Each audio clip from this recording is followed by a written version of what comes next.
keen to really know what your compiler is doing and what your operating system is also doing.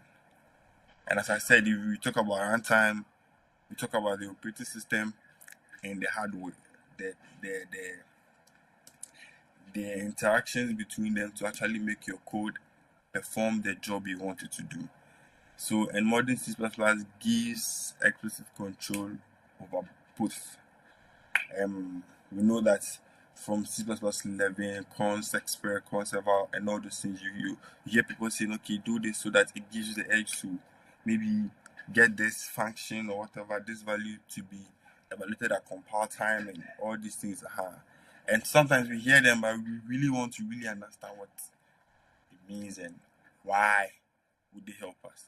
Yes, and also understanding this boundary separates users from systems programmers. Yes, so if you come to understand, you will not now just become a user of a tool like maybe GCC or Clang or whatever, but you actually become a controller of the tool because now you have a very, very deep knowledge of what the compiler is doing.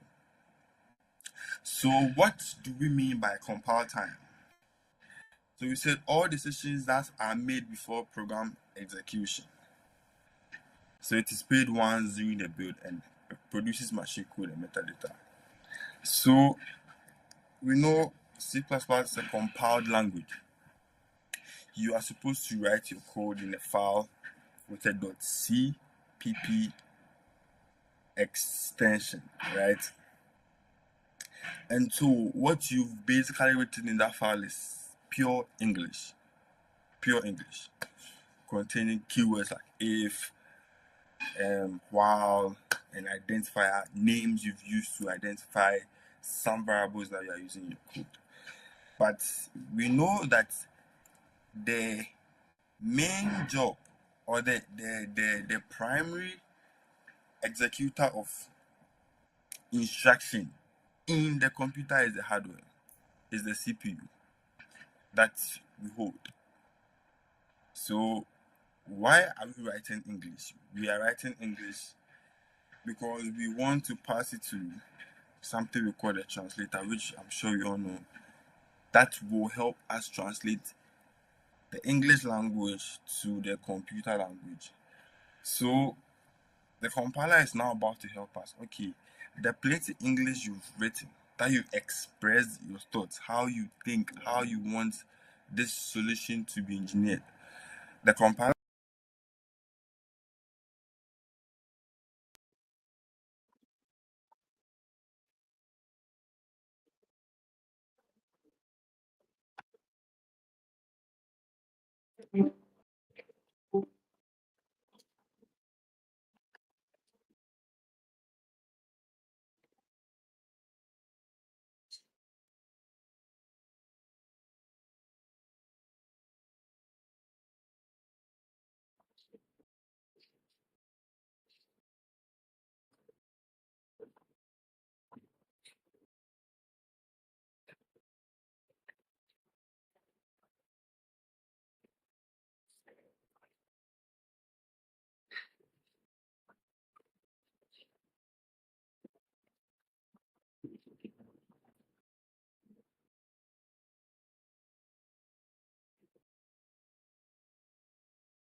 Did you hear me?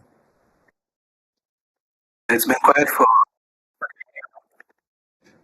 Oh, okay. Let me check again. Um,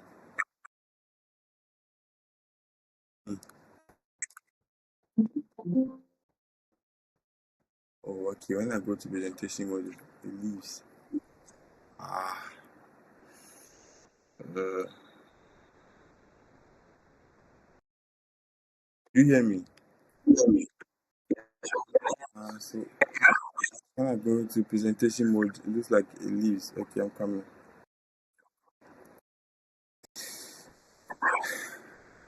Do you hear me?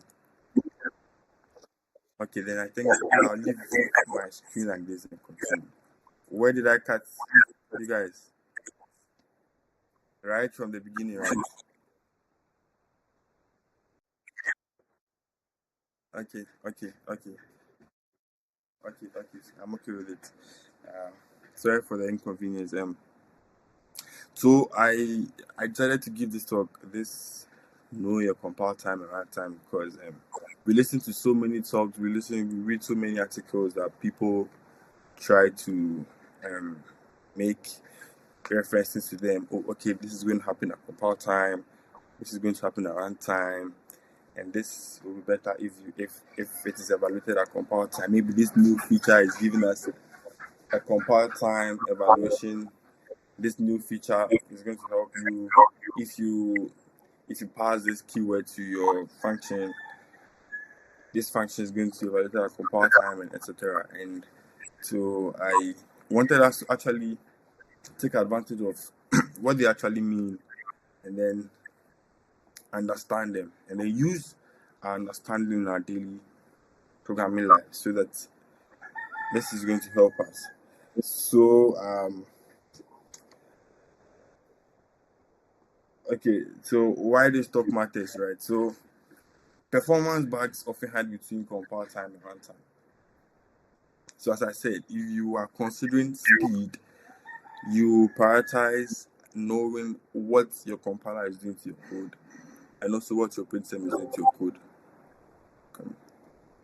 Please, you hear me?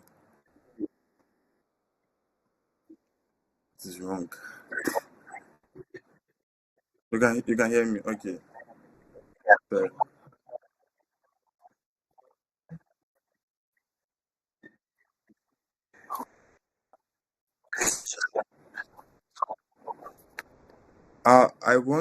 I want you guys to look at the slides I want to look at after I this explain. after I explain. What's happening?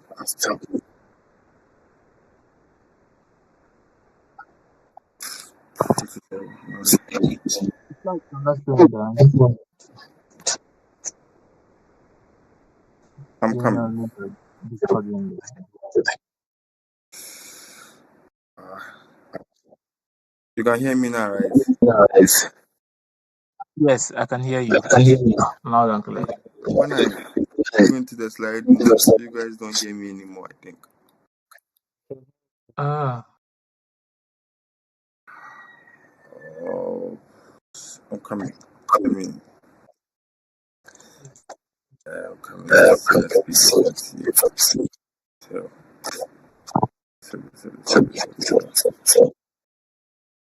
and see.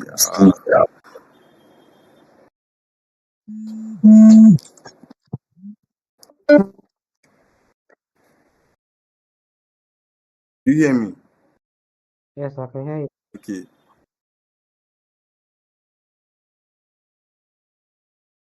Okay, I'm coming.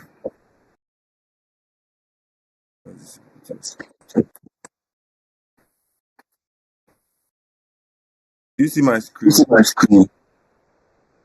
So we look at the screen. And now, So we look at the screen. no, Uh, it's showing the Discord show app. this. Oh, oh, I'm coming. Oh,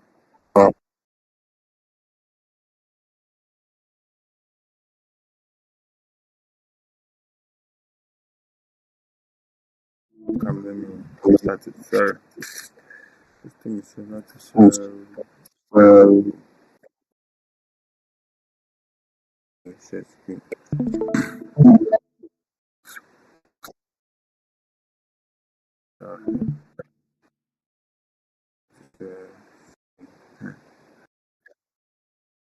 screen. Um, you see my. So you can see the slides now. Okay, sorry for the difficulty. Okay, so let me start again. My name is Emmanuel, and I'm from Ghana, and I've been in active system development since I actually got active involvement in program.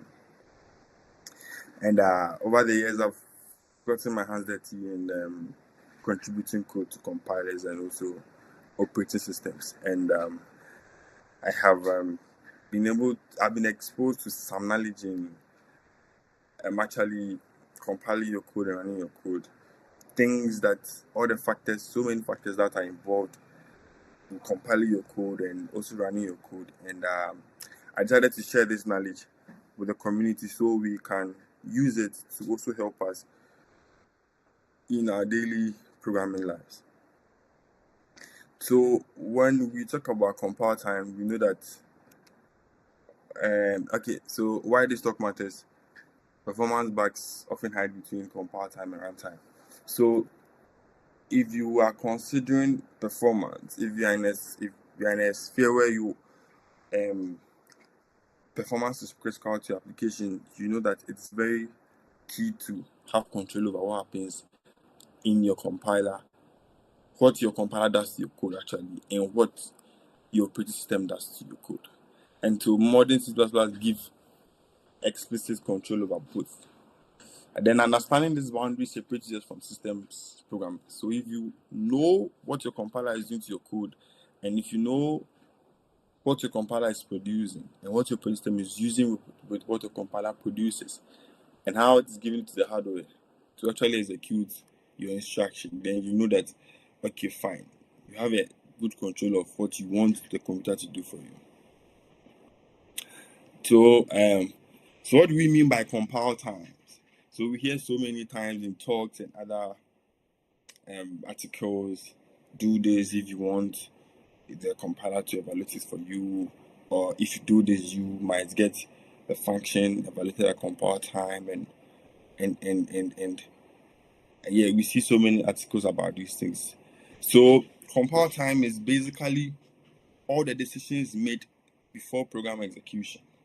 So for those who use GCC or Clang or whatever compiler you use, when you type, let's say G++ with your file name, with your CPP file name, what happens when you type that till the time that execution of that line is done? That is what we call the compile time. And so there are so many things the compiler will now act towards the code you fed it with, and then to produce certain things that the operating system will use. So, and it's paid once during the build. If you have larger files, or maybe you're trying to build so many files, all the things you are doing, maybe you have a library like with over 20 files and you want to compile everything together, all the 20 files being compiled at the same time, your compile time costs are all paid once during the build. Please, you hear me?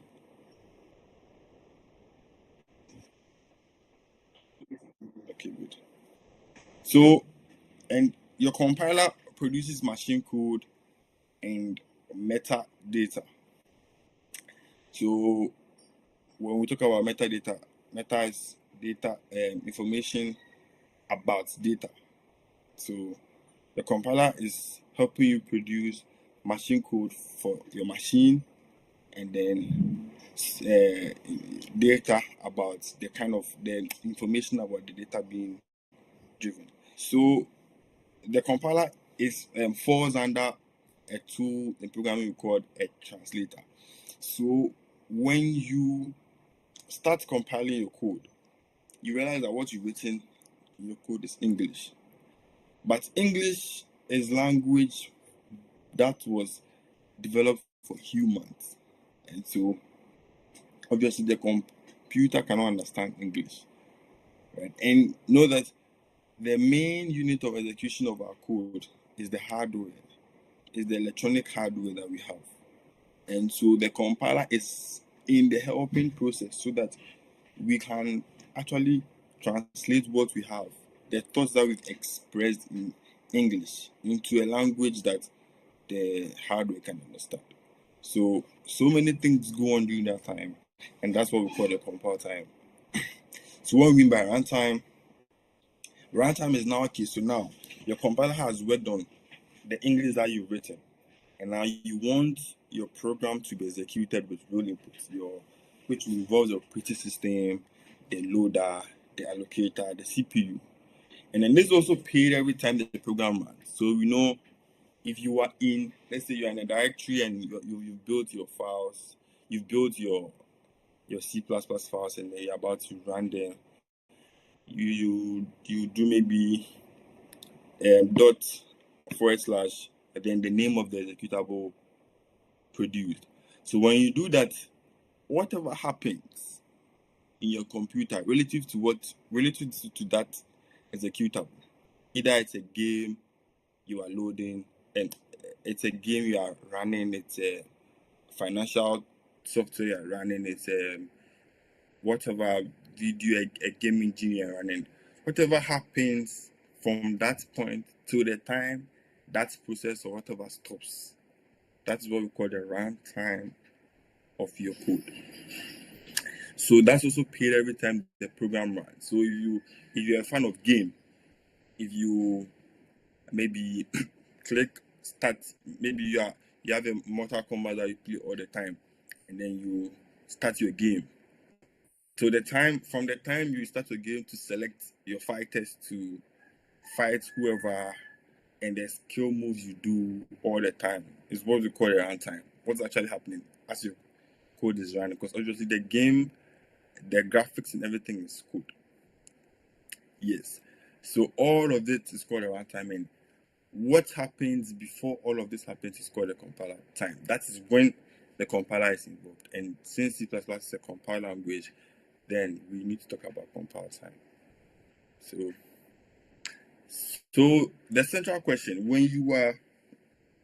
what gives you an edge to actually get control over your compiler time is, can the compiler know this now, or must the program decide later? So if you happen to work with data, and anything we feed, anything we work with in this world is data. Everything we work. That is why when we start learning programming, the basic things we are taught are data types. Because from one line to the other, we are either reading data, writing data, removing data, updating data, changing data. And this data comes with types, in the sense that we have names and numbers and all this kind of data that's related to different things. And so in our expression of thought, the best way we can do is to actually use types to separate the data.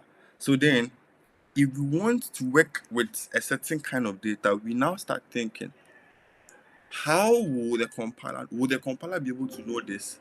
Or maybe let's wait for the program to decide. So these are very, very key questions that you need in your assessment with actually knowing your compile time and your runtime. So let's look at C++. As this is C++ stuff, we have templates in C++ that allows you to give that allows you to write, let's say, example, writing a function and passing a generic type, because you think, okay, you don't know. But once you've given a generic type, you are going to feed it with data, and the compiler has to know the type. So you realize that templates are compile times programs, because they actually find a way to evaluate the data you feed it based on maybe the function call, or maybe using the function somewhere. So realistically, you realize that templates are supposed to be known as compile types because we cannot do data without knowing its step. We cannot do data without knowing its step. Either we know the type at compile time, or sometimes we would have to, okay, let's wait for the operating system to actually resolve the time for us to get around time type information. So another one is const experience. This is a very common expression that we use in a common keyword we use in C++ to declare compile and runtime boundary. And I know so many people know how to use it. I'm sure so many people use this in their code. And then so right now, and with C++, zero cost abstractions are easily possible when you start thinking with okay, how do I get this known at compile time? Should I stress my operating system? So it's either you are stressing one of them. You are stressing a compiler or you are stressing your operating system. But you can make so many abstractions at zero cost. You can make so many abstractions without paying any penalty for it. So that is what C++ gives us when we want to actually talk about what a compiler is and how it will be working with the operating system. So the whole mental model is it. The compile time is supposed to remove decisions, and then the runtime is supposed to execute remaining ones. So if the compiler cannot know it, then the runtime has to know it. But if the compiler knows it, then that decision has been removed by the compiler. And so the runtime, the operating system has no job in actually finding the kind of data that you want or making a decision. So if, say, you want to, let's say I want to know the name of a guy in Kenya, and then if I tell my compiler that his name is Matthew, I wouldn't need to stress so much. The operating system wouldn't need to stress so much because I have actually fed it. Okay, now the name is Matthew, so now I know that the name is Matthew. So you pass me Matthew, and then let me use Matthew to do it. But if I don't tell it, or if I don't make it so clear to the compiler still doesn't know. So maybe instead of using Matthew in making decisions, it will be using the name of the guy, the name of the guy, the name of the guy. And then later the operating system has to actually know the name of the guy. And that is when it will be actually doing the work to identify that, okay, the name is Matthew. So you realize that when the compiler does all the work, we reduce so much load from the operating system. So when I talk about runtime, I mean the operating system's interaction with the hardware when the program is running. So it is good to know the type of C++ compilers that we have. And then I suppose add the OSs that most of them have. But if you are using GCC is mostly Linux based, and Mac OS does not directly have GCC, but Clang is mostly an image of GCC is mostly an image of Clang on Mac OS, and we have Clang, which is used by, you will see it on Linux, you see it on even Windows, you also see it on Mac OS. And then MSVC is particularly for Windows ABI focused. So if you are using GCC, if you are using any of these compilers, it's good that you know the intrinsics of this compiler. As I said, this talk is not a very detailed talk, but it's just opening our eyes to certain surface information. So we will not go too deep into the separate compilers. That could be for another time. So now, what compilation model that C++ use is called ahead of time compilation. That we compile it ahead of time before we start doing any just in time, like the Java and stuff that we know, and even some BPF. I don't know if you've heard of, if we know about BPF, but these are things that we use in our code, and then if you have C++, you know that C++ is actually going to compile everything ahead of time for you, and so you can able to predict your performance, because now you're not waiting for the program to start before compilation starts. No, it's compiling everything before the program starts. So that's what C++ gives us, an ahead of time compilation. So let's look at a simple idea of how compilation happens in our everyday compiler.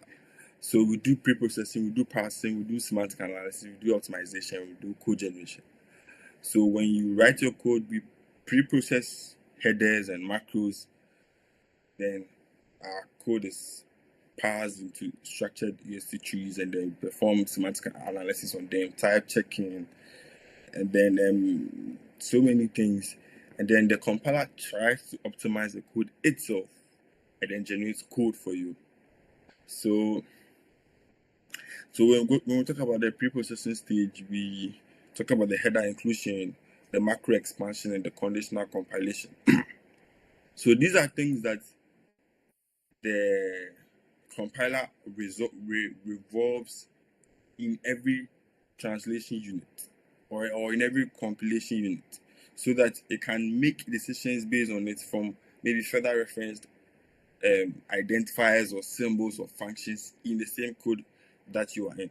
So I wouldn't spend so much time on the parsing and the internals of the compiler, but it's just to give you a fair idea that we parse and construct AST based on grammar enforcement, structure made explicit, and then no type meaning yet. And then we do type checking, name lookup, overload resolution. If you reference a function somewhere, it's going to actually look up the name of that function in the whole scope of the translation unit to see if it exists. If it doesn't exist, that's when you're getting errors like undefined reference to this identifier or undefined identifier.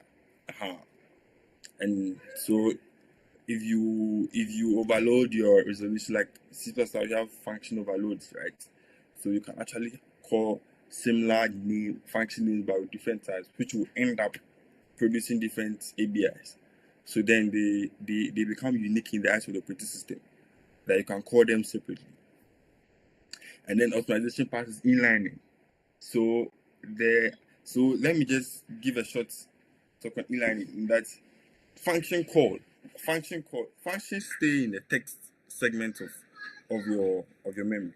So anytime you do a function call, the calling the function is at runtime is expensive, because it happens at runtime. So you realize that your functions are called at runtime, but if you inline them, you actually do a copy and paste technique that helps you dodge the function call overhead. So if you have so many function calls, you realize that when your program is running, your program will be slower as compared to when you line them, because the function call is a runtime operation. So if you want to, let's say, if let's say you're playing a game and you want to shoot, and then you all the time call the shoot function, the runtime call is expensive because it costs a heavy instruction. But instead of actually avoiding using the heavy instruction, you can just inline them so that the operation is simply performed rawly, which is very, very cheap at runtime. As compared to actually, so this is an example of one thing that will help you to actually know the difference in performance penalties that you pay if you actually know what to do with your runtime stuff and what to do with your compiler stuff. And then dead code elimination, and that some code are not going to run, so they're just going to take space in the text segment. But at runtime, because memory related issues are always runtime, because the memory that you're running on is in your hardware and it's the operating system that has interaction to it. So memory related misuse and stuff from your code the penalty you pay is going to be at runtime. So the compiler optimizing it is just trying to avoid you paying penalties at runtime. Yes, and then constant propagation.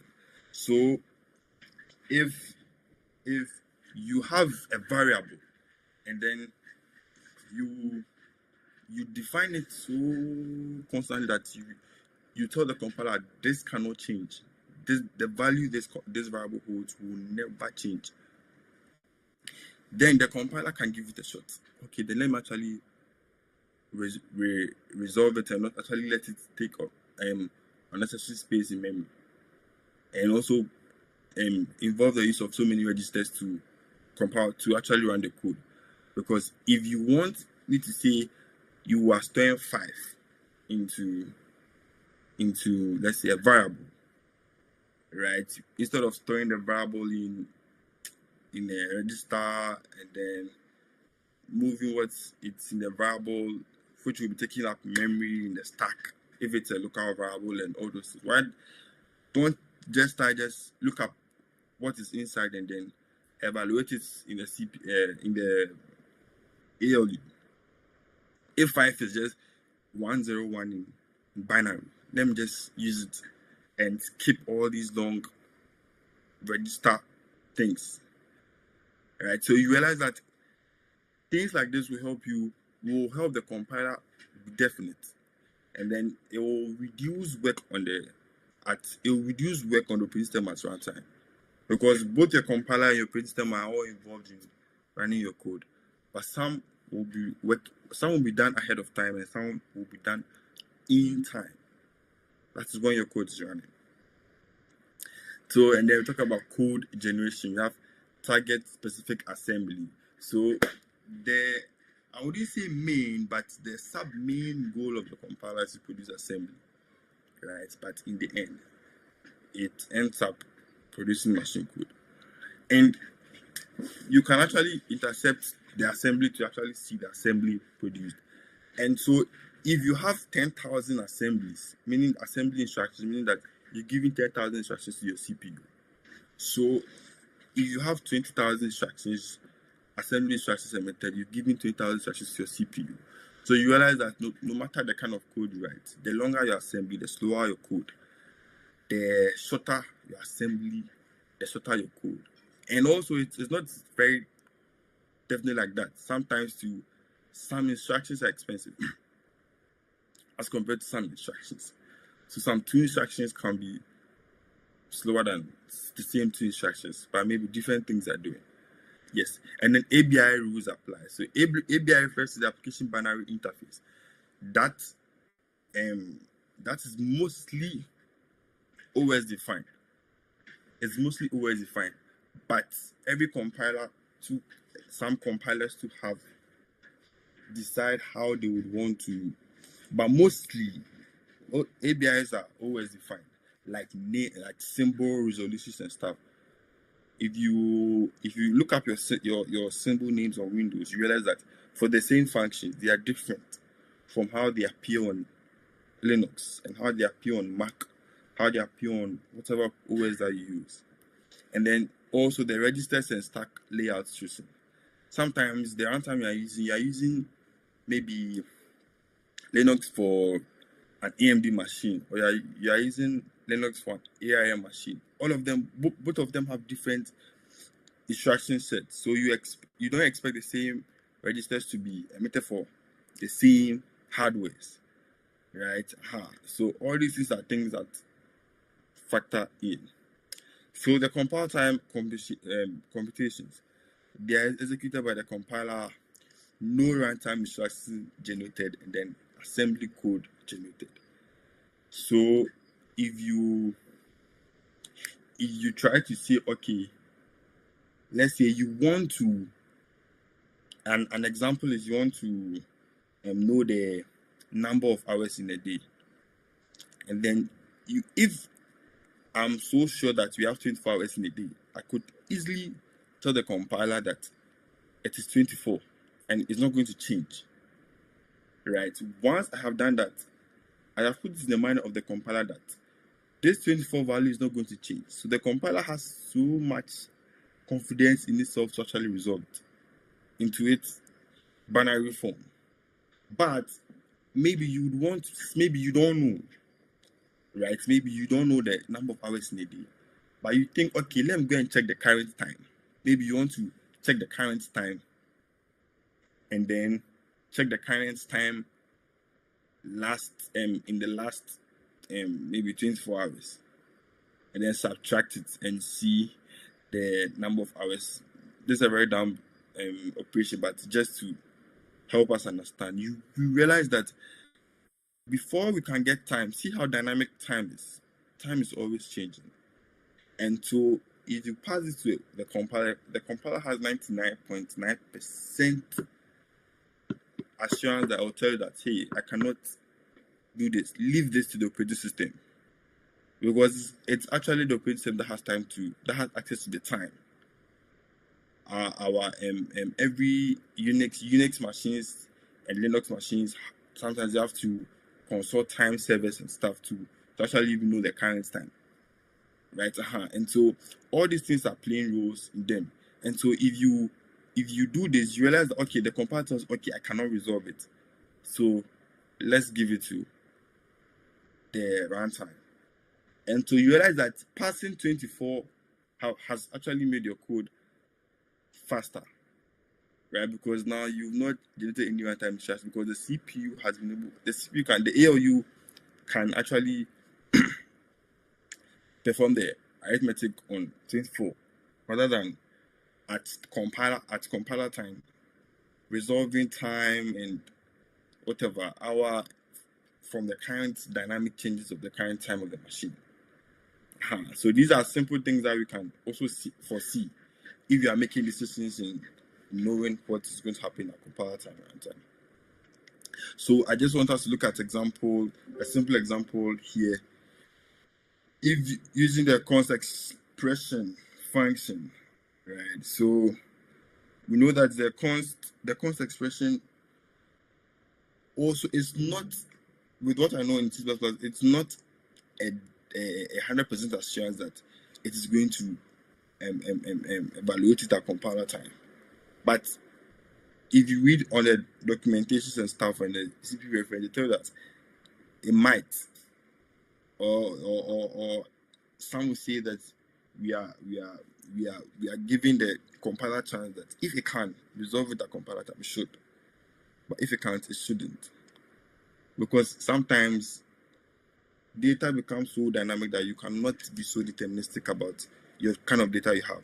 So if you have a function like this, and then you pass something like this, you realize that this square function, you pass 8 to it, and then you return a square of 8 times 8, right? We know that our ALU can easily do a multiplication of known variable of known data, like 8 times 8 being 64. So you realize that your const xp int v has a higher chance of being known to be 64.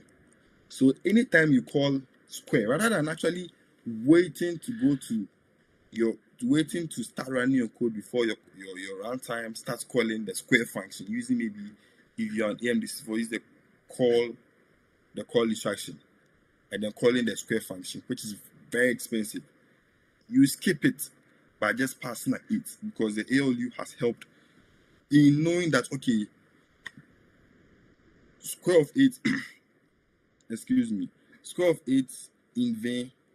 So with the if let's say vain is a local variable, and maybe we are using an EX register for it, just move 64 into it, rather than actually waiting to come and call a call instruction at runtime. The compiler has already put 8 into it. So when the OS is actually trying to resolve this, it's going to skip the whole call instruction and just put 8 into vain. And so you realize that maybe if you look at assembly, which I think I missed it.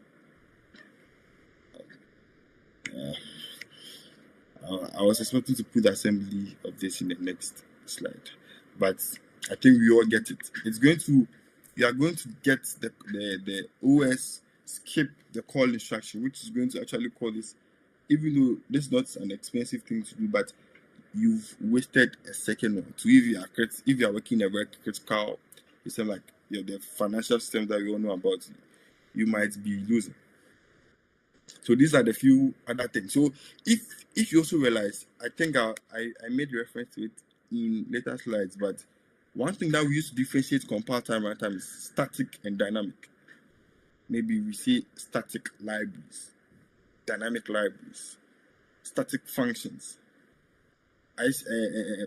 pointers, and all these things, threadings. All these things are things that are so dynamic that if you want to maybe allocate memory for your pointer, the pointer at compiler time it's hard that you actually know the virtual memory from the hardware that your pointer will receive. And then and also this is the malloc functions and all these things are interfaced by the operating systems version, because it will have to look for segments in the heap memory and take data from you for them.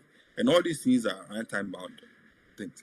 And so these are the things that we all look at. So you see how static being the English meaning for something that doesn't change, and dynamic for something that changes. So if let's say you want to save, let's say Matthew has 10 names or Dennis has 20 names, and then you want to tell me that I should keep one name and then I should use it, whilst I know that tomorrow Dennis can tell me his John, the next day he can tell me his Joshua. The compiler won't evaluate it, then hence will be at runtime when your code is running, when maybe you are running your game, it's going to give it load to actually say that, okay, resolve it for me. Go and call maybe that function that will help you to get Dennis current name. So maybe you would have to pick a flight and then go to Nigeria and ask Dennis, what's your name at this time? And then he'll tell you, my name is John. See how we are wasting money, we are wasting resources. So then the more dynamic your code is, the more runtime bound your code, and the more static your code is, the more compile time bound your code is. So you realize that the compile time bound things are things that are static. We use that term a lot in our programming because we know that, okay, this thing, we are sharing that this thing will not change. As you know in English, things that are static remain as they are, and things that are dynamic keep changing. And so you cannot place a bet on something that keeps changing, that this is going to be what it is now in the next 10 or 5 minutes. So as we say, the const expression versus the const eval. The const expression is evaluated if possible, but the const eval must be evaluated at compile time. So as I said before, as you type your, let's say you are using GCC, G++, maybe full.cpp, the time it starts to the time that instruction ends. Within that time, whatever you assign to a const eval or const expression is going to be resolved. And so you don't need the operating system, when the operating system is running your code, now that is actually going to take time to resolve it. So as I've been saying all the time, it knows it. It already knows it. So it has no need to actually go an extra mile to do extra work. And so you've given it that edge, that speed that it wants. So now let's look at the const eval expression. So const eval int buffer size, return 1024. And then you pass int buff to buffer size. Remember in the previous slide, we said the const eval must be evaluated at compile time. So this is a function that we are telling it that no matter what, if you see a buffer size, return 1024. So as we are doing this, if the compiler sees this buffer size, instead of actually trying to generate an instruction, call an instruction, calling the call instruction and then using the buffer size function, it is just going to place 1024 in the index register. So since this is an array, we use index registers for looping and stuff. So if you have a variable like this, it is just going to place, rather than actually waiting that when your program is running, it's going to pass a call instruction to actually perform this function and then that would have taken you back your time. So these are a very simple example. Sorry, I thought I'd fix the assemblies in them to discuss. It looks like I missed them, but maybe we would do that another time. And then we know that assertions, we use so many assertions in our code. If you have code running and you know that maybe you have a variable or a pointer or whatever, you think that this assertion has to be done at compile time, and this assertion has to be done at runtime. You see, the compile time is earlier than the runtime. So if you perform static assertions on runtime bound variables, most of the time the compiler is going to complain that you cannot actually know this at compile time. But if you perform a static asset on easily compilable, compile time figurable variables or whatever, the compiler can happily make that assertion to check what condition you're actually placing in your contract. That, okay, compile time correctness check, prevent invalid binaries. So these are things that's actually going on before the compiler will be done with compiling your code. And after it is done, the normal asset, which is, let me see, they talk about, okay, the normal asset, the runtime bound asset is what is going to be done on. So with the normal assets, you are free to actually pass them on any kind of variable, either they are compile time bound or runtime bound, because in the end, it's going to be the last phase of your program execution. So you realize that you have the freedom to pass assets. So runtime bound contracts like this gives you a certain level of freedom, but in the end, there's a cost for it. There will be a cost for it as compared to if you have an easily acceptable variable at compile time, which you can actually pass on it to not make it another job for the operating system. So we have a static asset example. So you have this static asset size of void pointer being 8, right? And then you pass, you pass an error message if it's false to indicate that 64-bit system required. So this is a simple asset on maybe if you have on checking the size of a void pointer on a 64-bit machine. So if you have something like this, and then you realize that most compilers, right, or compilers in general, can easily know the type of types, the size of types, because these are things that are static if they are on a particular machine. So maybe they check that if you're on a 64-bit machine, they know that the size of a pointer on a 64-bit machine is 8. It is something that we've not decided that maybe at this time it is 4, at this time it is 3, at this time it is 8. It is static. It is something that is fixed. It's not going to change.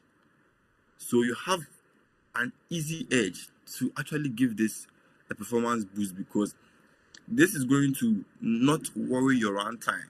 So maybe if you are playing Mortal Kombat and anytime you want to shoot or you want to throw a punch at someone, maybe your punch instruction depends on void pointer, but you want to be sure that your void pointer is not misaligned or whatever.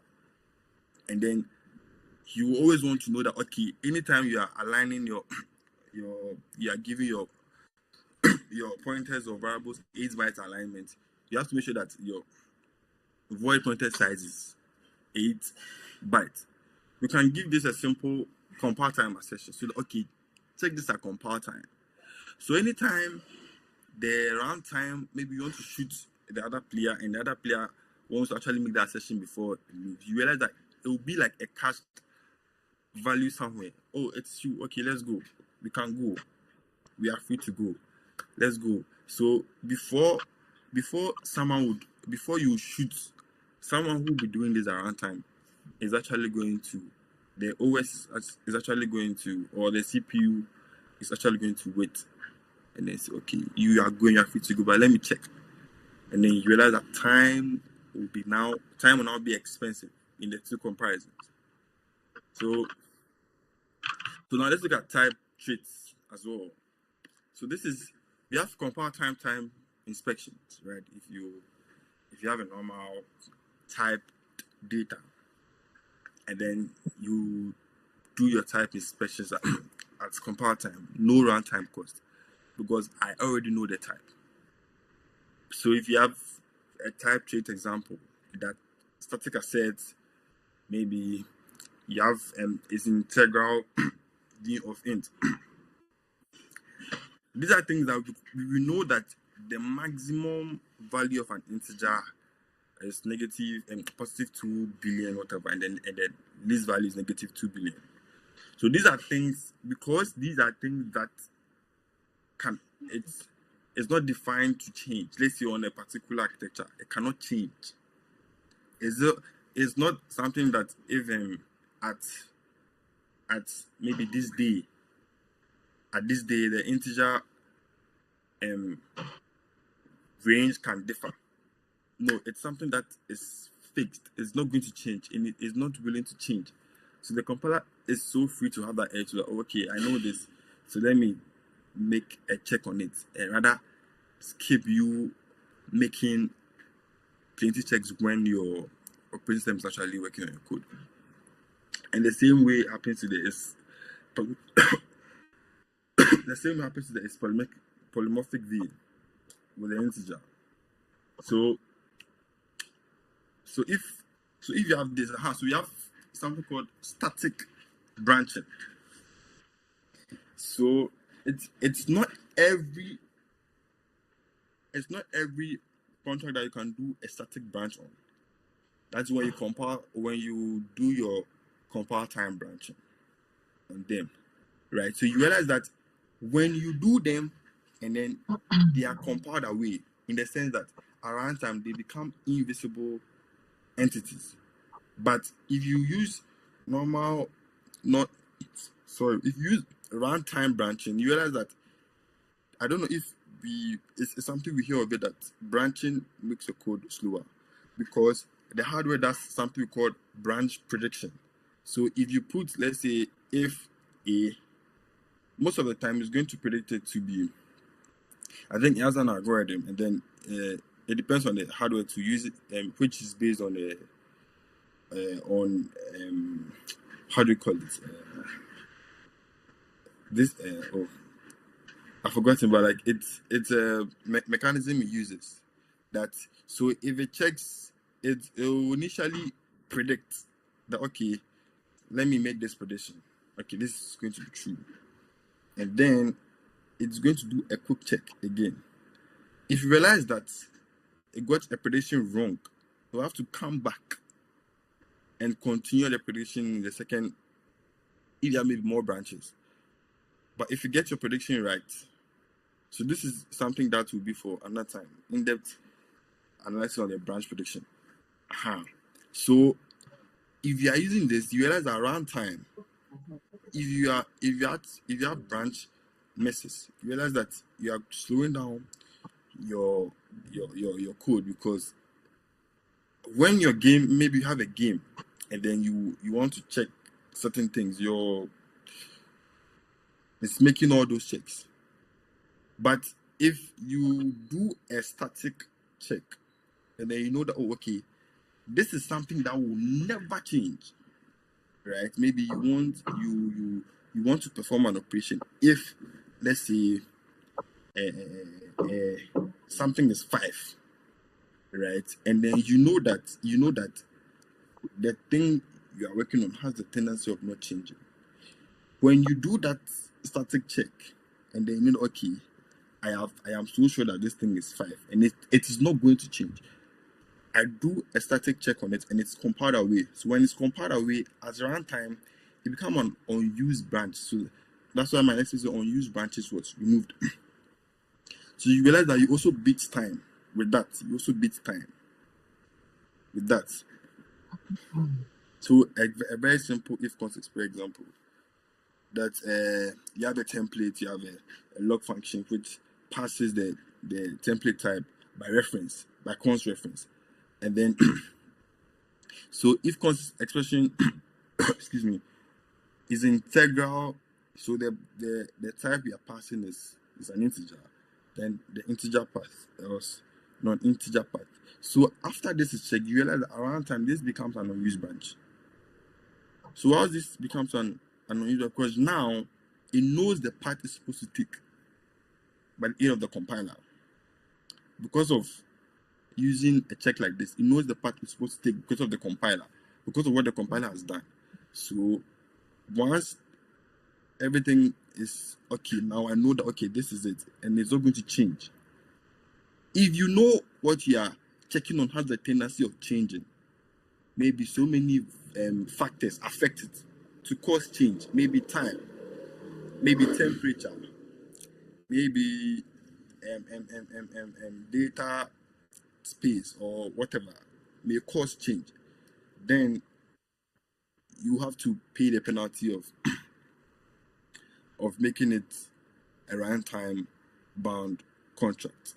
But if you try as much as possible to extract static features from it and then make them being compiled away at compiler time, you realize that when your OS is running your game, maybe you have written, I would like to use game because game is one of the heavy industry where performance really matters. Sometimes when you're playing a game, I play soccer a lot, FIFA and all this, and if sometimes when you're playing and it lags on your machine, it's painful. And you realize that. So this new release of PlayStation and stuff have improved versions of compilations and also large CPUs and all these things, so that your code, even if you have so much code assembly generated, they can run well. So now let's look at templates. Templates as programs, right? So templates generate code, but only when so okay, I'm sure. Okay, let me not talk about this. Specialization selects behavior and the no runtime dispatch. So we know that right now template metaprogramming is something very popular that so many people use to actually pass. You tend to pass some variables become the template instance, like the variable becomes the template instance that helps you actually know so many things at compiler time rather than actually waiting. So the template metaprogramming has been one of the things that has helped in compiler time programming, in that it helps you skip so many things at runtime. And that's something I'm also not going to go through, as I said, that this is a very surface level talk and not an in-depth talk. So maybe it will also help you, but just know that all they are trying to do is to skip runtime cause the behavior, something, please understand. So let's look at templates specialization. So as I said, code symbols are generated for templates only if when they are specialized or they are instantiated. If we know the type passed to them. Right. I'm coming. So as I've explained, these are very simple things that you can also look at to help you do so many things at compiler time and just get one or two instructions around time. So give you an edge in speed. I think I'd have to rest more. So why look at the assembly?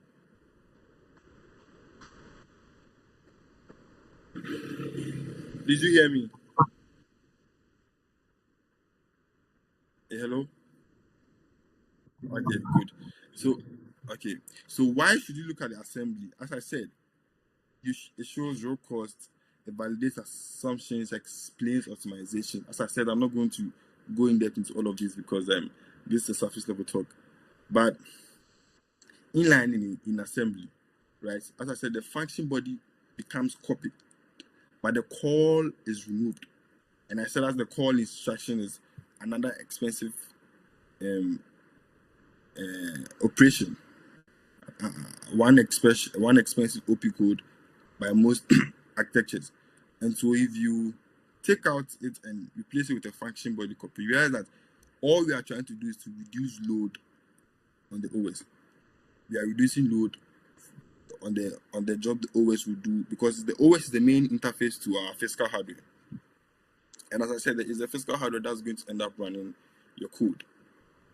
So, and also in the linking stage, so combines object files, resolves symbols. So all these things are things that affect.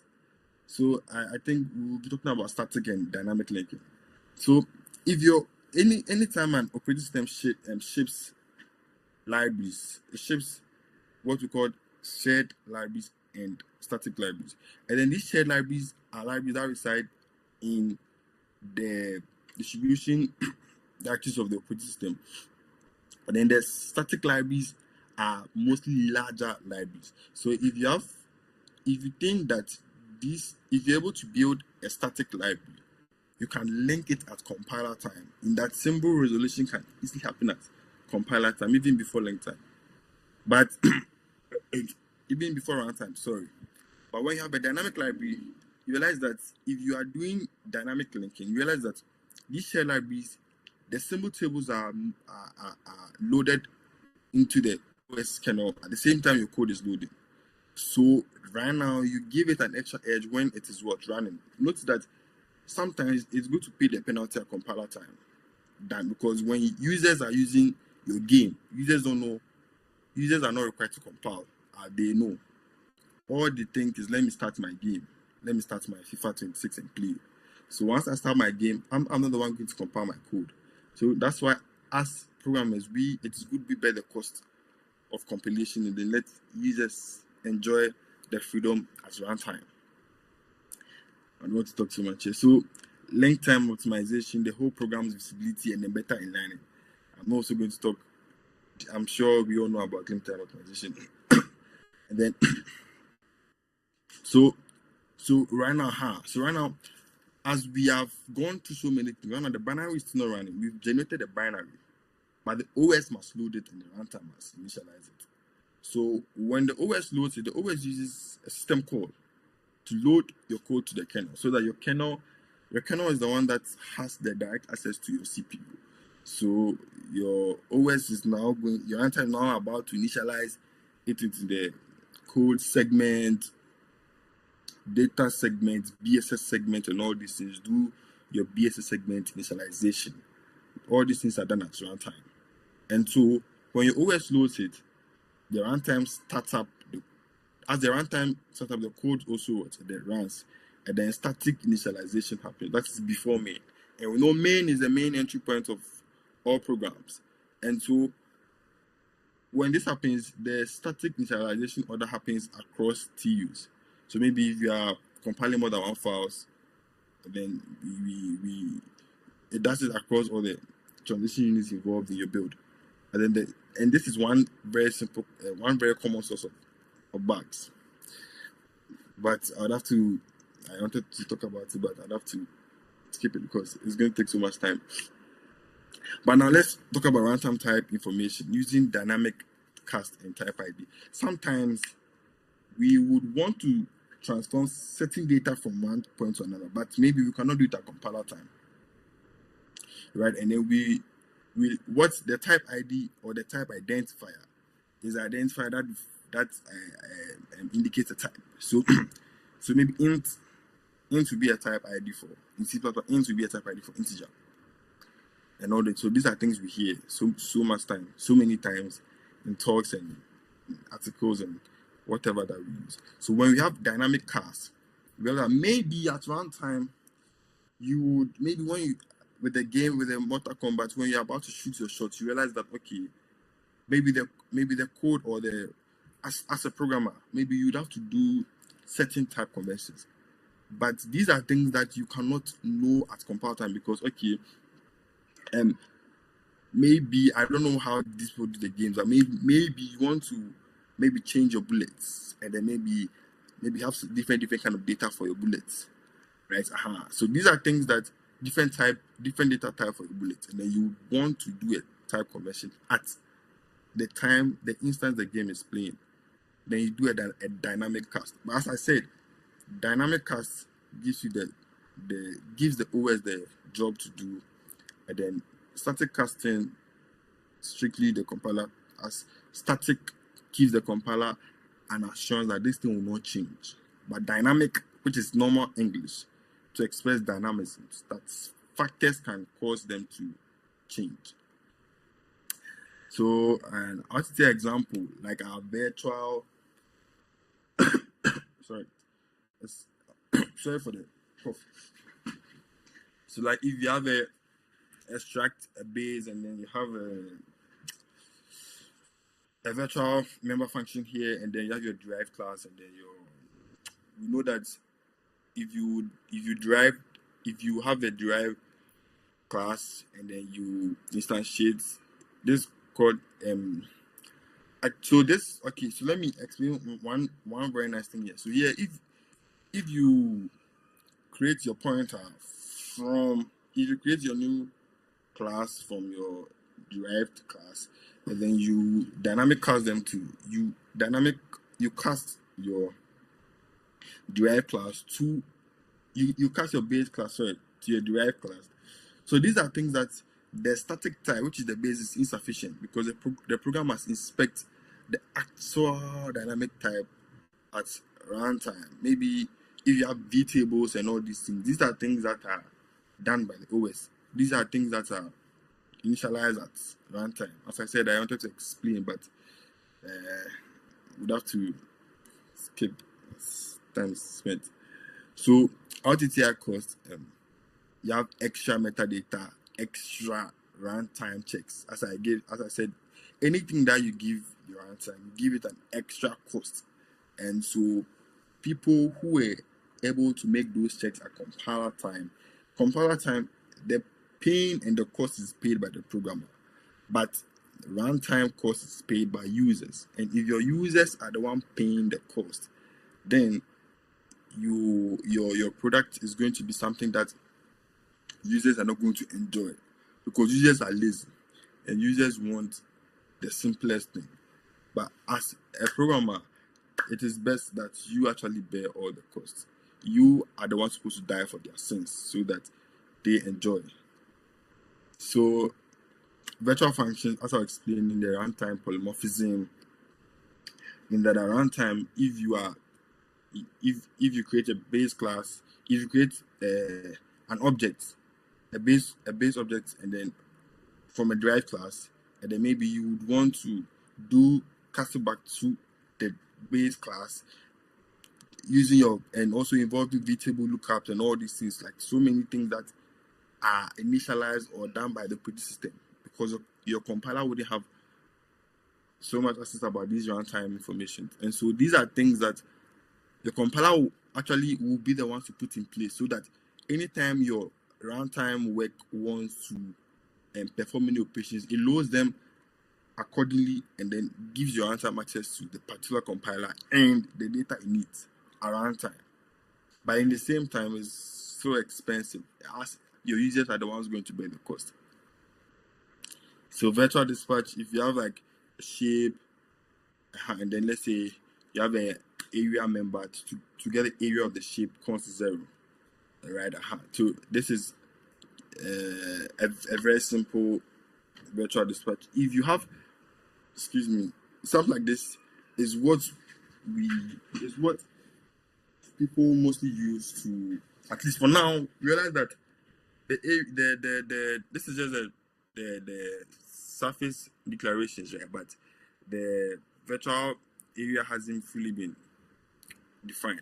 But with a function like this, if let's say you create, maybe you are using a factory design method, and then with a factory design method that most of the time things like this are using, maybe you want to create another object that is going to be able to use maybe this shape struct, and then maybe to be able to know the area of that particular object that maybe will be a derived class from the shape. Things like this, if the virtual you define these are things that the compiler wouldn't know, because sometimes you can have several functions and several forms of functions even for the same function, even area. Maybe this area will be different, this area for this class will be different, or for this particular one will be different. I don't know if you understand. So we have to know based on the object of the derived class or the object of this particular derived class, and then we know the particular kind of area. So we see the dynamism here. We see that the static rule is broken here, and so these are things that you're going to pay the penalty at runtime. And these are things that you're going to pay the penalty at runtime. I wanted to discuss our assembly generated here too, but that will be for another time. As I said, my talk is surface level, but I'll come again with a very in-depth analysis of assembly code. And so when virtual matters, when you're in hot loops and then tight performance paths. So exceptions. So as we all know exceptions, so many people complain about exceptions, and exceptions are bad, exceptions are, some are against it. If you follow threads and trends, and you see that there are zero costs when not thrown, but very expensive when thrown, because they happen at runtime. So if you want to, sometimes people say, why should you make exceptions if maybe it's an error? Just call it an error, so that it's rather to break running than actually allowing you to run with exception that is not really going to fully intercept your code running, but it's going to make a very, very expensive runtime operations. And so these are things that, as I said, I'm not going to go deep into this, but these are, I'm sure we've all been using exceptions one way or the other. And so they are runtime bound. And so anytime you want to call certain things and then perform exceptions on them, know that it's your users that is going to pay the price. Your users are the ones going to pay the price, not you, the program. So so with the system calls that I was talking about, the code that you are running, it will need to be called into the operating system's kernel. And you are going to write your code at the user space of the operating system.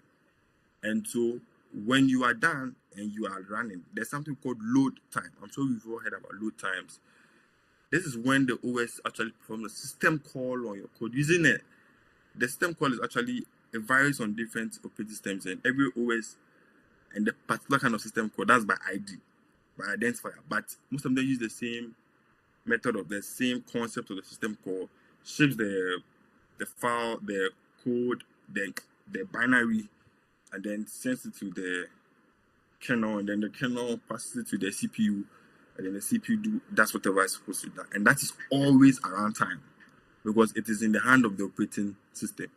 And so these are things that we should know. And so the process memory layout, as I was also talking about, these are all runtime that the text segments for functions, static data, heap, your stack for every function has a stack, and then every stack has the registers, the frame pointer, and all those things. All these things are things that are done by the operating system, because it's the operating system that has access to your memory, and it's your memory that is being segmented into these segments.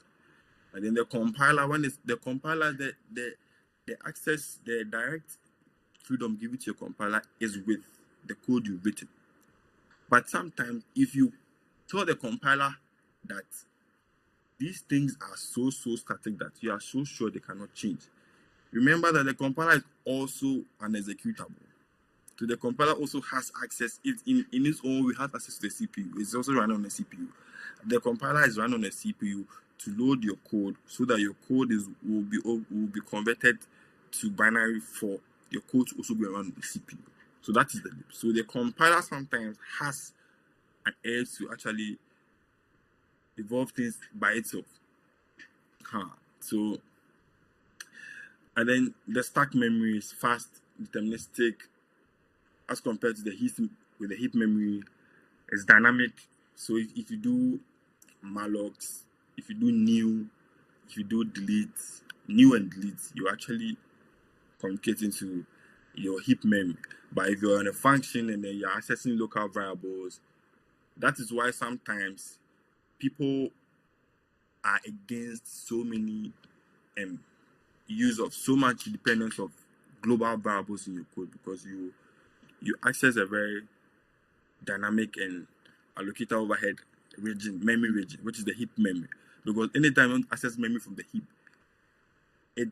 the heap memory is like it's segmented into used and available spaces. And so when you new a memory region, the memory region is going to maybe mark it as used, right?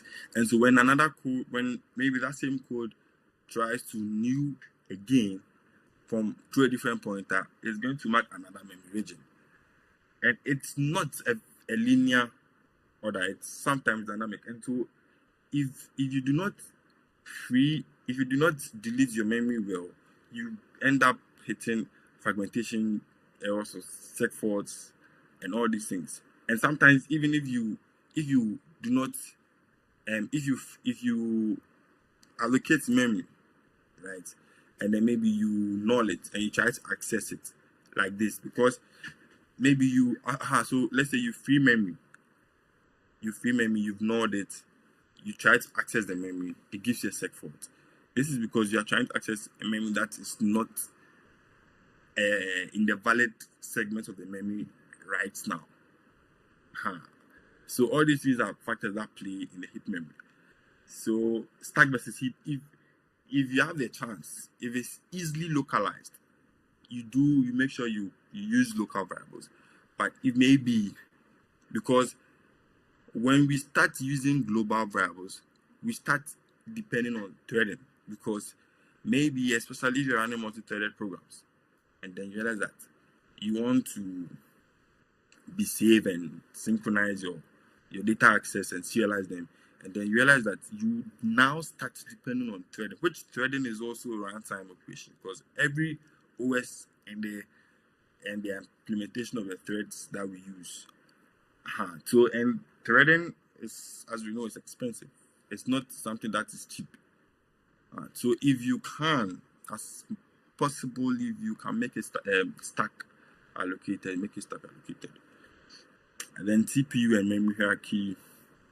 These are a few things you can also know to help you. Your registers, your caches, and your RAM.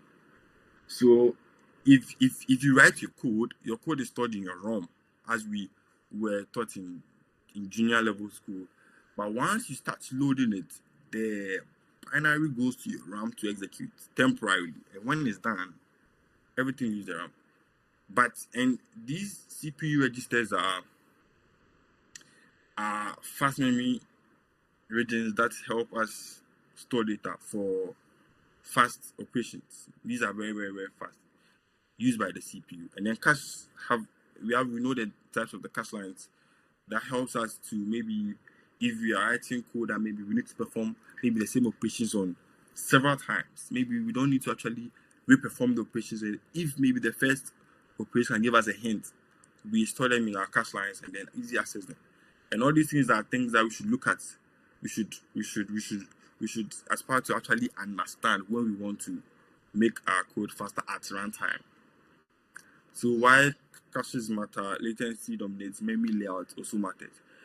So as I said, I will not be going in depth, but just to give you a surface level so that you can actually find a time to actually explore deep things yourself and then really understand them. But when you I could explain a simple cache line in that when I think most people use for loops. If you are supposed to maybe perform an operation on a particular region of data, then all the time maybe you are trying to maybe load the index of a particular, let's say, variable. Let's say you're loading a variable into a particular index. There's a way that you can actually write. I think I was expecting to put the code here, but I couldn't put the code here. There's a way that you can actually write that will avoid calling the operations several times by just fetching the data from your cache and using it, So you realize that you save so much space and energy from your runtime being stressed, and then giving it free time to actually run. But as I said, this is something I'm not going to explain, but I just want you to have a fair idea. And then branches and pipelines. I think I gave a short explanation about branches in that most of the CPUs have a way to predict, because if you do if else, you're about to put the CPU into branches. If else, am I going to this branch? Am I going to this branch? Okay, let me predict. If I go and I miss it, I come back and recheck again. And okay, I was supposed to be false, and then I predicted true. I'm leaving, and to realize that all these things are things that taking our runtime type. So remember, the CPU never sees C++. The CPU only sees instructions and data. And then prefer compile time decisions, avoid RTTI in hotspot, measure, and don't guess. So key takeaway: compile time removes work, runtime executes reality. If you do so much things at compile time, you realize that the work on your software or on your software is going to be so much down, then your runtime will start executing what it has to, and not the unnecessary things that it does not need to. So be intentional. Every abstraction has a cost. C++ lets you choose where you pay. You decide. And as I said, the payment comes, one is to the programmer and one is for users. If you want you, the programmer, to pay, then you pay the cost at compile time so that your users do not pay the cost at runtime. Else, if you try to not pay the cost at compile time, then your users can pay the cost at runtime. Thank you. I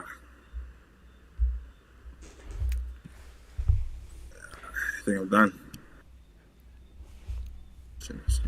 All right. Thank you very much, Emmanuel, for that presentation. I mean, it's a good summary of many things that we come across day to day. So I just wanted to invite anybody who has any questions or comments. Anybody would like to say something to, I mean, kind of like this is your chance, so to speak.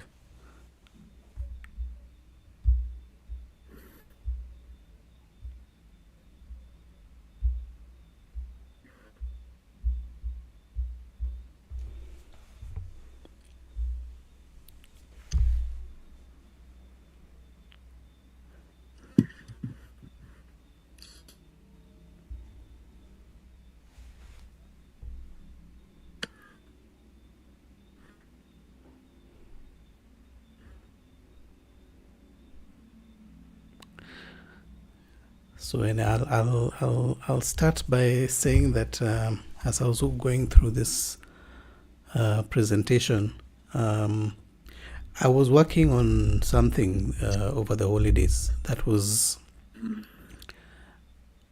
it's the advent of code.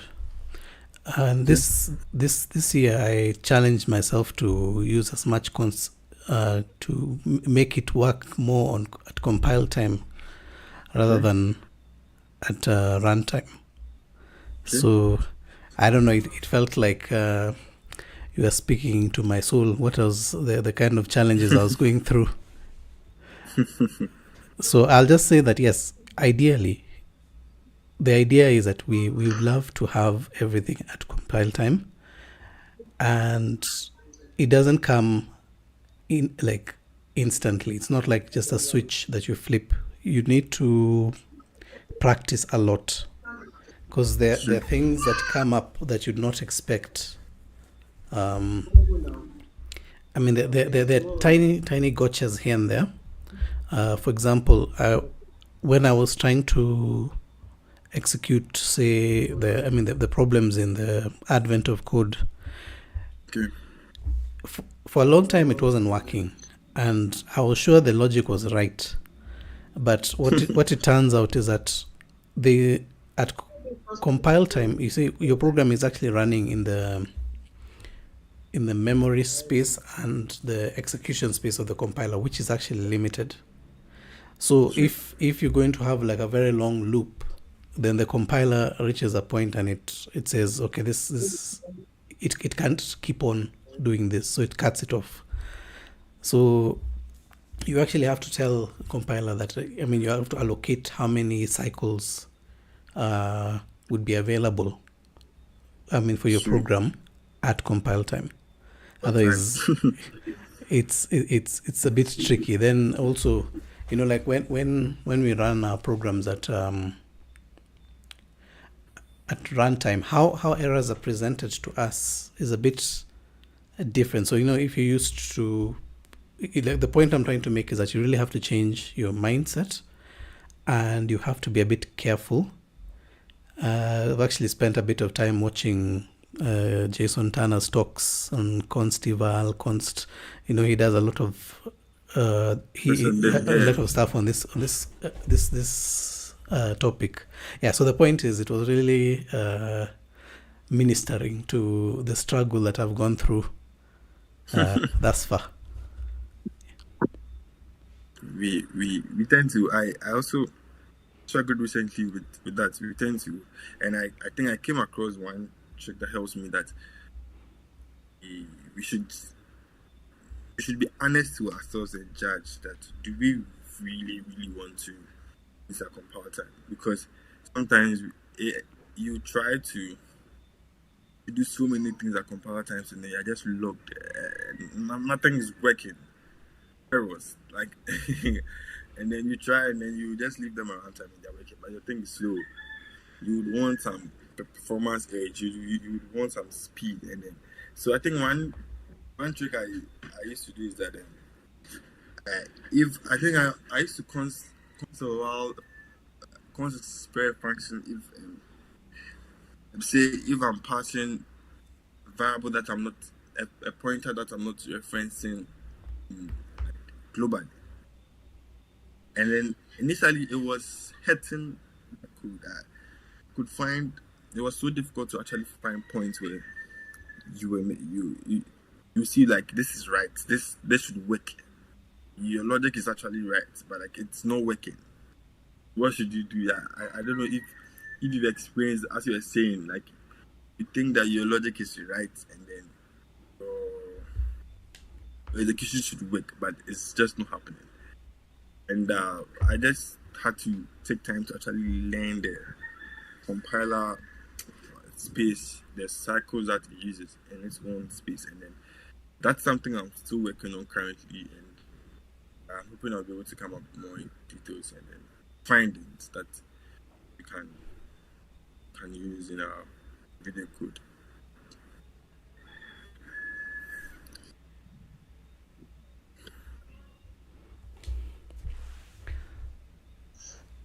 Right. So I was trying to think how to,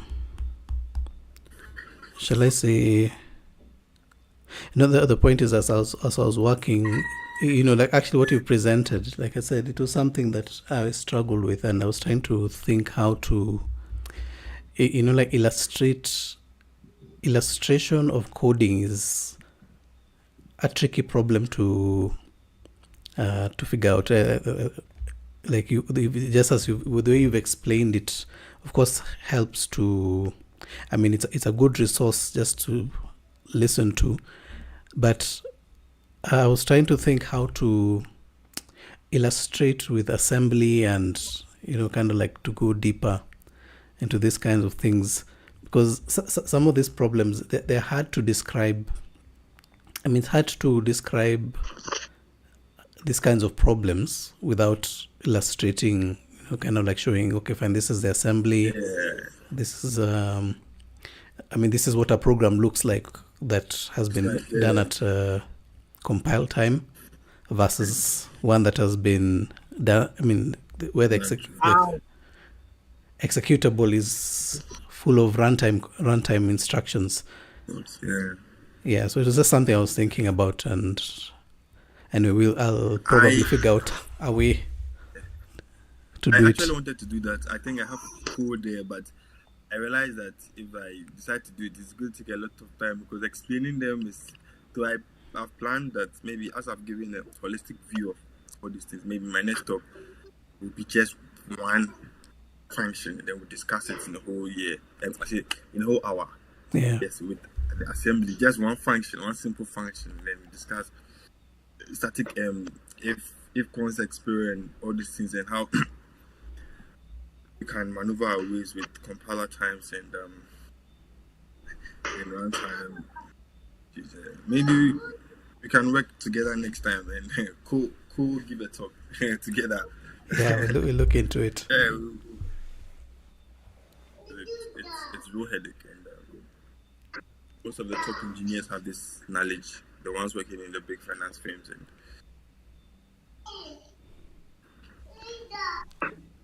Yeah, so I just wanted to mention something I was looking at a few days ago. I think Uzo, you mentioned the last meetup. There's something else you were attending, some web based. I don't know whether to call it a library or a framework. This vix.cpp. Are you able to share a little bit about it? I just looked at the GitHub page a little bit. Have you tried working with it? No, unfortunately not. I haven't had a chance to do that. So it was made by one of the. I invited him to the community. I think I tried to see if he was available today, but it seems he's not. Okay. But it's an interesting library that has a lot of features. So it's WebSockets, HTTP 1, and I think 1.1. So it's very, and its performance, at least it's as performant as Go, or even more performant than Go Fiber. Okay.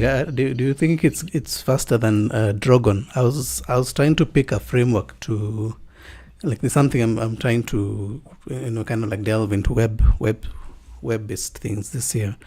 So I'd been reading the documentation for Drogon. Took me quite a number of days. Okay. So then I saw this Vix CPP. So I just wanted to pick your brain. I think Vix is compelling because it looks like he started out the tooling. I think, and tooling, just like how Rust is so popular because of tooling. So he thought of that and made some very nice utilities. So, but I think Drogon looks to be faster. Okay. Because the library was comparing with, I think Drogon routinely beats that library. So there's that. But if you're looking for some good frameworks or libraries for that, I think Drogon, and then there's this other one, Use Server. I'll just type it. That also has coroutines and very economic, I would say, wrappers for things like maybe Kafka, RabbitMQ, all those kinds of things that you may need to work with. So I'll type it out in the chat. All right. And yeah, by the way, Mr. Emmanuel, nice presentation. It was really informative. Thank you, Uzo. And sorry for having issues in my first minute. Yeah. Okay, no problem. I think we have a new person, Mr. 996261. Maybe we can. Yeah, he wished us Merry Christmas and New Year. I've not heard his voice. Mr. 99621. 96261. How are you? You're muted, by the way. I think he's speaking now.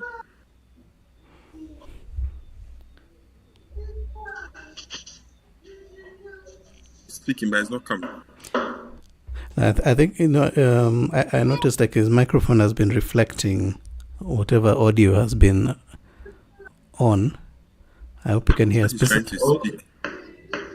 Okay, I muted him earlier because of, maybe it was that. So I just unmuted. Okay, so I think I'll just say hello to Dennis. I think that we actually have two Dennises with us. There's a Dennis from Kenya who has been with us a few sessions. So I'll just say a quick hello to Dennis.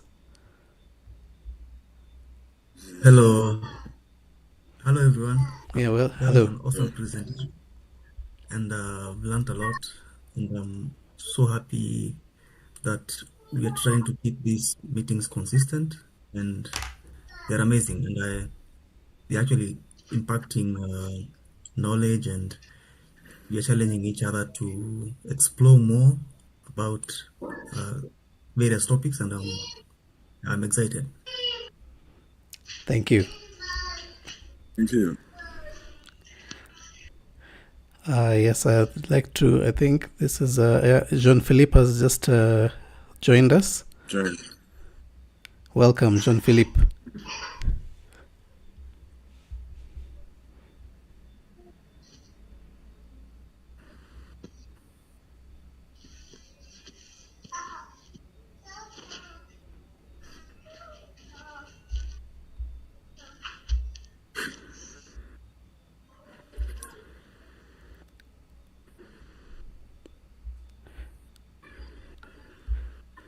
So so you've put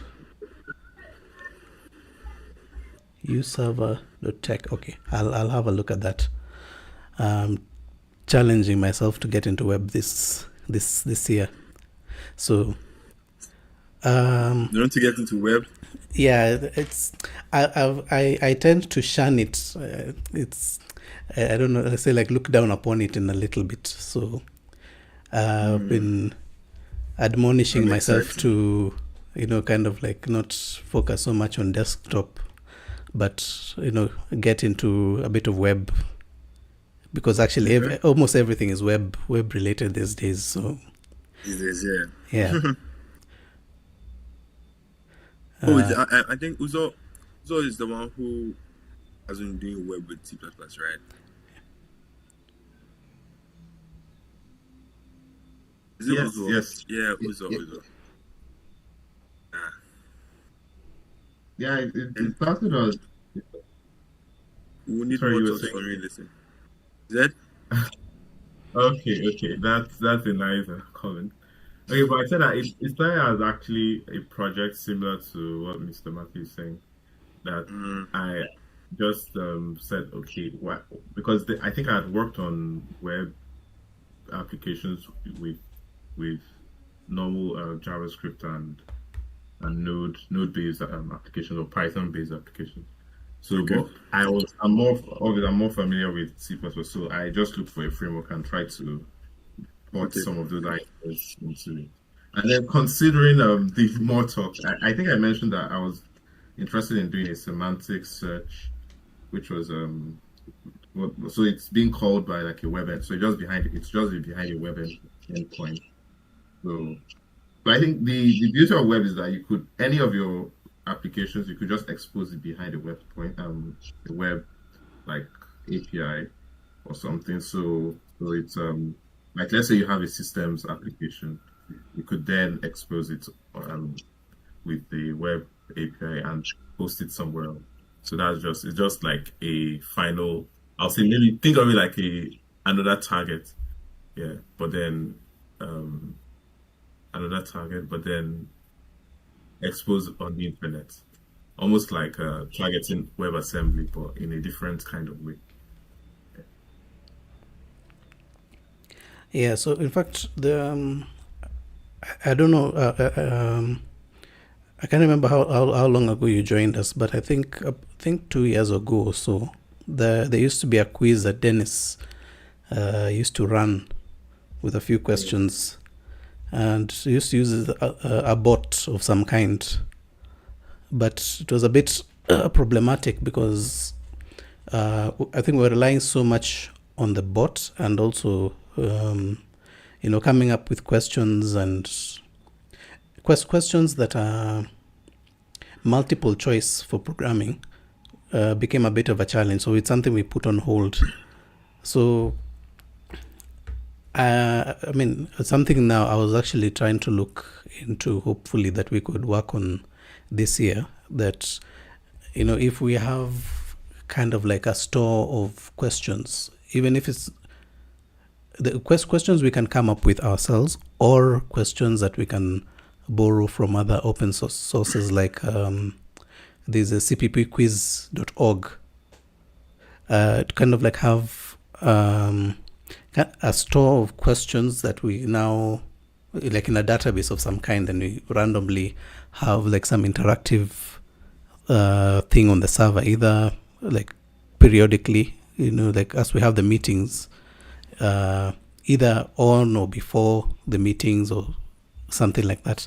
So it's something I was thinking that given the problem that we had, the bot was the bot and the questions were part of the main problem, but it's something I was thinking about. I was reading some documentation about how to come up with a bot, and it should be something that somebody who is more into web would be able to do better. So it's something I just wanted to bring up like during this meeting, so you can kind of like thrash it out and see if it's something that whether there's something people would be interested in, and something maybe we can try and work on as in addition to like the content where we kind of like just speak.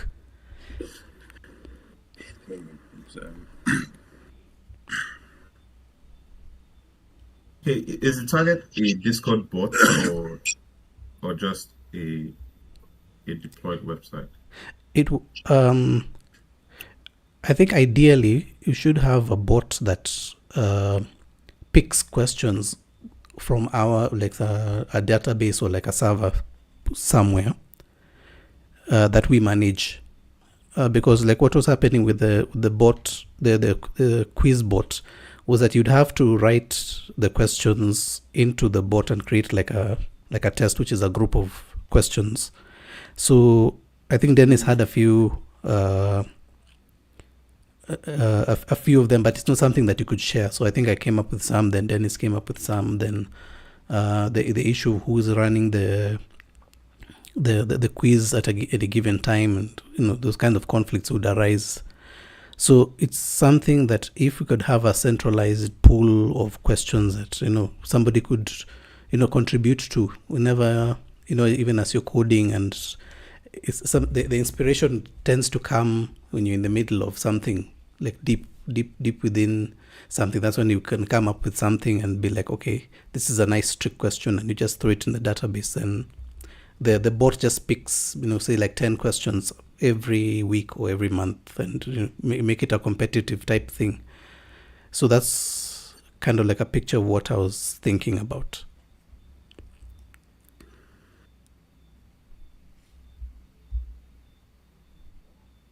Okay, that's cool. I think Discord has there's this library DPP, so you could we could write maybe the web app or anything in with Drogon or anything, then you create bots with DPP, Yeah. and just maybe have a DB. Yeah. It could be maybe a simple Postgres deployed on a VPS. Yeah. Or it could be if we could go as small as even just an SQLite local file, tiny DB with questions, because I would assume thousands of questions wouldn't pass a few kilobytes or megabytes. Yes. So we don't really need much. So yes, then the host the bot, like the bot server, Yeah. and connect it to Discord. I think I'm not sure, but there's like an approval process or something to get the Discord bot online on Discord, and then after that, once we get that, it's just like App Store, publishing on App Store, something like that. And after that, we add it to the server. I think that would be the normal process. I don't think you have to get any approval for something that is in-house. It's like, I think the individual server is because we're not intended to be like a mass market. It'll be something that would be exclusively on this Discord server, kind of like as a part of the offerings or things that we offer, so to speak.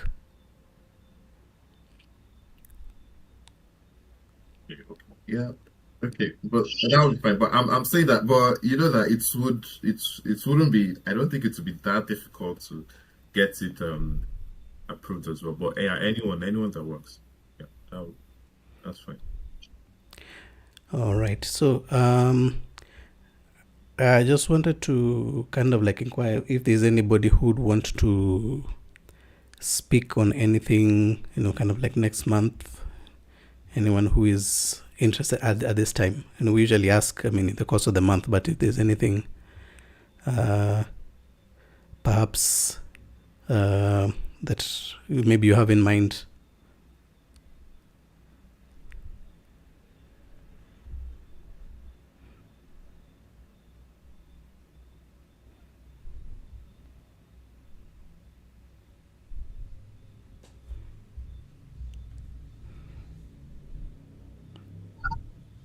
Okay, I'd love to do something, honestly, uh, but let's see how it goes. I'll get back to the community. I would love to present something, but let's see how it goes. I'm not yet certain because, yeah, I think I'm still trying to organize myself in some aspects. So let's see how it goes. But I will definitely give the community feedback if it's not working out anytime soon. All But I would right. love to present. Yeah. Okay. Fine. Actually, like just a brief, kind of like I'll call it an update of sorts. I've actually been working a little bit on the past week, past 3 or 4 days. I've had some time to tinker a little bit on Jean Philippe's project, and I was actually quite impressed because it's something I've learned a lot about working with him about GitHub project management. He seems to be very good at like there's the whole project management thing. In fact, I was thinking I would like for him to give us a talk on that at some point when he has the time. So it's something it's quite inspiring because like when I'm usually coding myself, I think and I do all manner of things, and I explore a lot. But now he's been challenging me that, you see, if I come with a pull request, he's very meticulous in asking for explanations and picking things apart that has challenged. The point is something I would want to kind of like learn more if he's able to teach us a little bit about that, because I've actually learned quite a bit about slowing things down.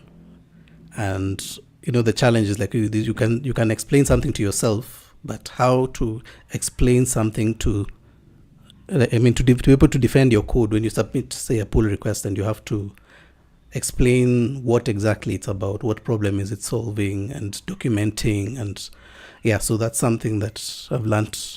I've enjoyed learning about in the past few days. So if possible, Jean-Philippe, we'd hope to hear talk on how to manage a large, complicated project on GitHub, if you're up to it. Matthew. Let's see. I think it's something we can probably plan together because, like you mentioned, the past 2 days, like a bit also challenging for me because I have to remember some whole thing I did on this project, and trying to remember some context, also try to execute it locally, test it on different machine. What I think is, if you have like because I'm to be honest, I'm not really good at preparing talk. I'm only impressed when I come here and listen you guys like making talking about a particular topic. But if you would like, we can probably like work on something together and prepare a presentation, and we can like co-presenting together because I think you did more things than me.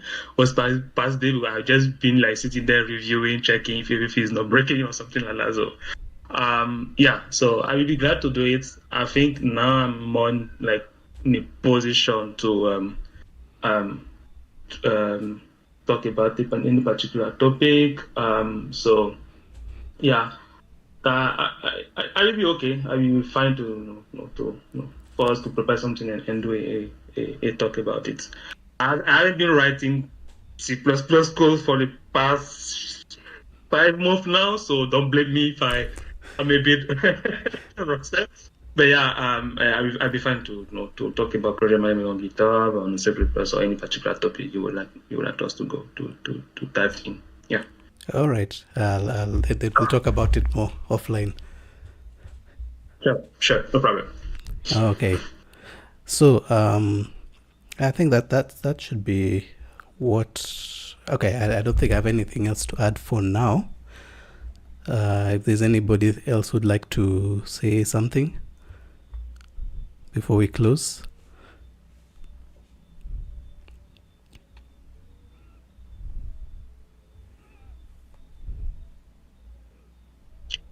Quick question: we will have the recorded version of Emmanuel talk, right, on YouTube or any place, right? Yes. There's a live stream that's still streaming even this discussion that we just had, so it should be available online.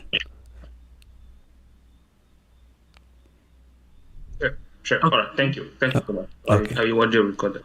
Okay. Thank you. Okay, just a quick reminder. I think both past and present speakers, there's a GitHub repo where you can make a pull request for your talk resources and everything. Both the links to the YouTube channel, if possible, you can put it there so that anybody can have access to it. Yeah. Thank you. All right. So I think I can officially or unofficially close this session. I think if anything else we can pick up on chat, because this is generally when we get to synchronize, but now on chat we can now go back to our lives and back to the asynchronous way of communication until the next meetup.